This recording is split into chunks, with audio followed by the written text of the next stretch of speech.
Welcome to the JAMODI podcast. We are all surrounded by amazing coaches and leaders.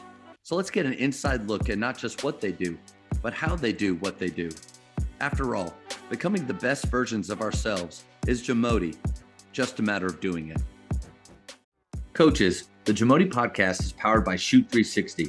The future of basketball has arrived in Dallas-Fort Worth. Shoot 360 combines the latest sports technology with the fundamentals of basketball skill development. The result is a one-of-a-kind video game-like basketball program designed to improve your shooting, dribbling, and passing. Visit shoot360dfw.com to learn more and register for your free 1-hour workout evaluation. Shoot 360, the future of basketball is here. So you talked a little bit about analytics and how they do affect your coaching style. Are there any in particular that, like, these are our big four, these are the ones that we really pay attention to in practice and after games? You know, I think that based on analytics, we always like to, our biggest philosophy defensively is we're a man foundation team. You know, we only allow our middle school teams to run man, and our sub varsities only run man. And then once they get to varsity, you know, if we need to mix in some junk that particular year or some zone that particular year, then we've done that as well. But when as far as analytics go, we're Coach, are you saying that zone is junk? Are you saying that? Did you say that? No, when I'm saying junk, I'm talking about, are we going to not guard somebody, or true triangle and two, true diamond and one? There's a lot of coaches out there that'll say, like, yeah, we're going to throw some junk, maybe a zone at them. And it's like, okay, I get it. Yeah. You're a man guy. No, no, we are man. Yeah. We are a man program. But like this year, for instance, we're thinking about playing 50% zone. And so, it's not when we reference junk, it's always I know true junk. So yeah, but yeah, I like the running joke. It's kind of like what's true motion on offense. That's right. So back to what you were talking about, we normally look at personnel matchups as far as analytics go. Who are our best defenders? What do we need to do in order to stop the other team, or put our best on their best? Or do we want to use our second or third best defender to guard their best player? And so we start there because our philosophy defensively has always been, let's try to take the best thing or two that they do away, or at least slow them down. And then we start working our way down the list from there. And that's not revolutionary. I know that everybody does that. Then we try to weigh what their strengths and weaknesses are. You know, are they a team that likes to shoot the three? Or are they a team that likes to drive it to get it to the paint? Or are they a team that tries to throw the ball inside? Or their best players post players? And so breaking down the analytics of where they're getting their shots from is a big piece of what we do as far as scouting goes and using analytics. And then, keeping the other team out of transition if that's something that they're good at. And a lot of that also has to do with what type of personnel we have defensively. Are we able to pick somebody up full court to slow them down? Or do we want to pick them up full court to try to speed them up if they're trying to play slow? And so there's so many different ways and things that you can use numbers wise that go into making those decisions. But those are some of the big things that we look at. And a lot of it always has to do with how are we built as a team. Last year, for instance, we ended up about halfway through the year, we decided, our rotation was kind of jumbled and we were trying to figure out where to play kids. And we ended up deciding kind of having two teams in one, where we had a team, they came off the bench, that pressed and they played dribble drive. And then the team that we started, we were more of a sagging man and, a high-low ball screen team. And straight so 5 in, 5 out with that group? Or did you have some crossovers? We had one crossover, but we brought 4 off the bench that did that and then used one of the starters to do it. It's the second time we've done that in my career. That's interesting. Yeah. Yeah, we did it with the boys 10 or 11 years ago. We decided last year with the girls that's how we were going to maximize our team. And that's always our goal. Let's get as good as we can get with the personnel that we have. And that's what we ended up deciding to do last year. One thing interesting you said was about like man-to-man principles all the way through junior high. Junior high can only play man. I've thought that way for a long time. Talking with Leslie Broadhurst, and how he was man to man for like years and years, and then learned the like amoeba zone and started going to that. And then, but he would have his junior high.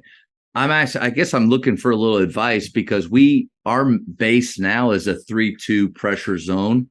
And my thought was, if that is what I believe we're going to be good at for a long time. And I do really agree with your first point of the whole deal with, because everybody is attacking off the bounce, there is less cutting and screening, and it's more creating and getting in gaps.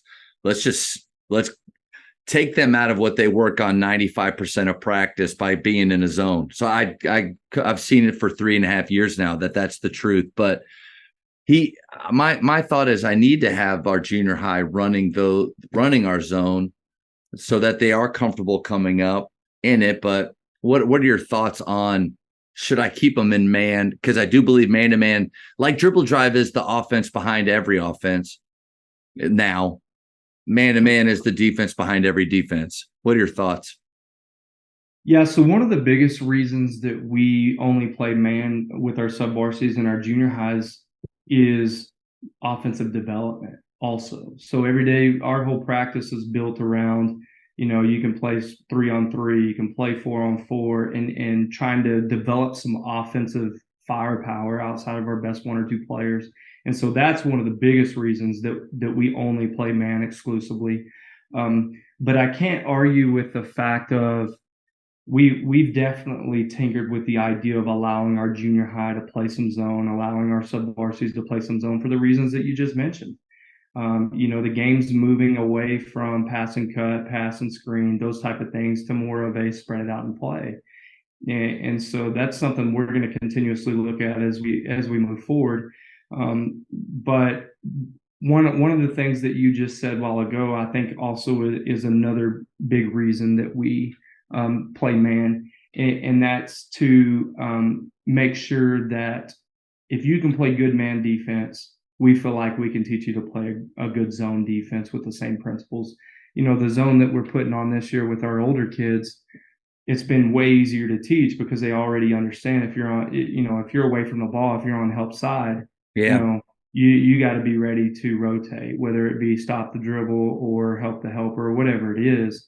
They're so well versed in the man-to-man stuff that it's been way easier to teach the zone. That's a good point. And I feel like we need to be using the same terminology, whether it is man or zone, because the idea that, we're going to sit in a zone now, forget everything you've just done with man to man. You're still moving on the fly of the ball.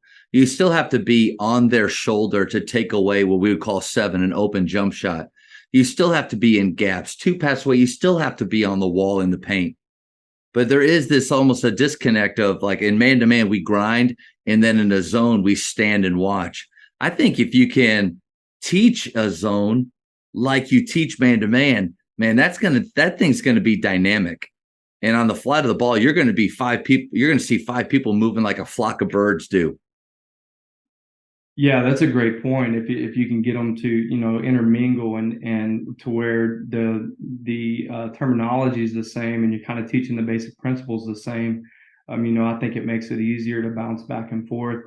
There's so many different ways to skin a cat. What's funny is we're actually thinking about this year doing it almost opposite of kind of what you just said, where our man principles are we're always going to put good ball pressure, but we're more of a, not necessarily a pressure. We're not really getting in the lanes, in the passing lanes. So we're going to play it more of a, I wouldn't say a safe, but just more of a, hey, let's keep the ball out of the paint. Let's try to force perimeter shots. Whereas our zone, we're trying to teach them to be ultra aggressive in it and get right up underneath their chin. And if you get beat off the bounce, no big deal, because we have the next person ready to jump the ball. And so, it's just funny when you talk to different coaches, everybody has different things and different viewpoints on how they view different defenses. But I love the idea behind that, especially the pressure in a zone, because the moment that a team goes into their zone offense, they typically stand. They're less aggressive. So, it makes sense, instead of sitting back and allowing them to stand and be less aggressive, let's create conflict between them and maybe even their coach or how they feel. Because when they're in that high-low offense, but you're creeping up in them and forcing them to play, and the spacing isn't the same, and they know in a zone I'm really just supposed to be moving it instead of trying to attack the paint. Like I like when whatever we're doing creates conflict in the opponent's heart. Absolutely. And it makes me question, we've been 90% man over the years. Every time we play against zone, I feel like the coach, like you were just saying, and I'm like, why don't we run more zone? Because we hate playing against Yeah. it. Yeah, But we our players just turn their brains off, and we're always dynamic on the catch, and we're shooting open threes like against a zone like a 2-3. Man, we should shoot it even faster. But like, there's been times where we're moving that ball around, and I just yell out like I would have shot it 3 times by now. But there's something about like, okay, this is a zone. Now I have to be smart and play. I have to think like, no. Play instinctively like you've been playing, but you're right on the money. There's a change. yeah, and it looks different. I think especially with the whole dribble drive deal, if they get you into 4 out, 1 in, and they got that kid in the dunker spot that is good at cleaning up offensive rebounds, and you're in man, and they just keep attacking you. If you jump into zone, they may still attack you with dribble drive principles, but it doesn't exactly look the same as what they practice. The rotation is a little bit different. The straight line drives aren't there. Yep. The bunker spot guy has to relocate to a little bit different spot. So it just kind of gives them a change. That's really why we're thinking about going to more zone. Glad you're thinking that way, Coach, because it makes me feel better. I went to it 3.5 years ago. I was a straight man-to-man guy. In fact, if you played a zone, I thought you were weak.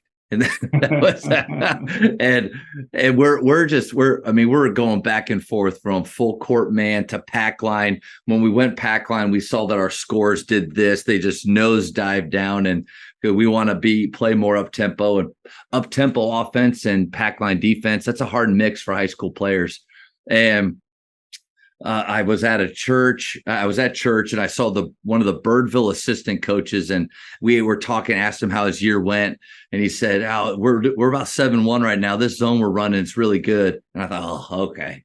But I asked him, I said, what is it? He's like, "Well, it's this kind of 3-2 matchup. And this guy named Randall Durant, was running it years and years ago at Keller High School." And I was like, "Okay, well, you send it to me." And he sent it, and loved what I saw, loved the position it put players in and how it changed offensively, kind of their mindset. And we put it in a day. And I think we've run 1/4 of man this last year. We did it for 1/4 in the last 3.5 years, and just have felt pretty comfortable with it. But there's always that fear in my head of like, are they still learning how to play defense?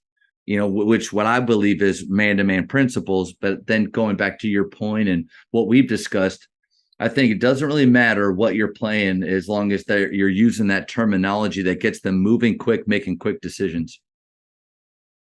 Yeah, absolutely. I mean, that's the thing that to me, all of us have to weigh as far as program development. Do you feel like it's going to impede what you have moving forward? And if the answer to that is no, or if the answer to that is we're just going to be a zone team and this is how we're playing, I think that's good. To me, that's what I love about not only the game of basketball, but all sports is there's so many different philosophies. And you as the head coach, you get to choose what that is for your program and what that is for your varsity. And then try to go make it happen on game night. And so that to me is all the fun in learning how to coach and learning how to make adjustments from there. That's also the big change from going to that assistant chair to the head coach chair. Assistant chair, you're just supporting whatever decision he or she makes. And if it goes wrong, well, that's their fault. I didn't choose that. And then when it's your job, though, I don't know. I felt that responsibility, not pressure, like in a fear or negative way, but just the heavy responsibility of every decision, every choice that we make, plays, offensive, defensive schemes, personnel. Yeah, it really affects the whole thing.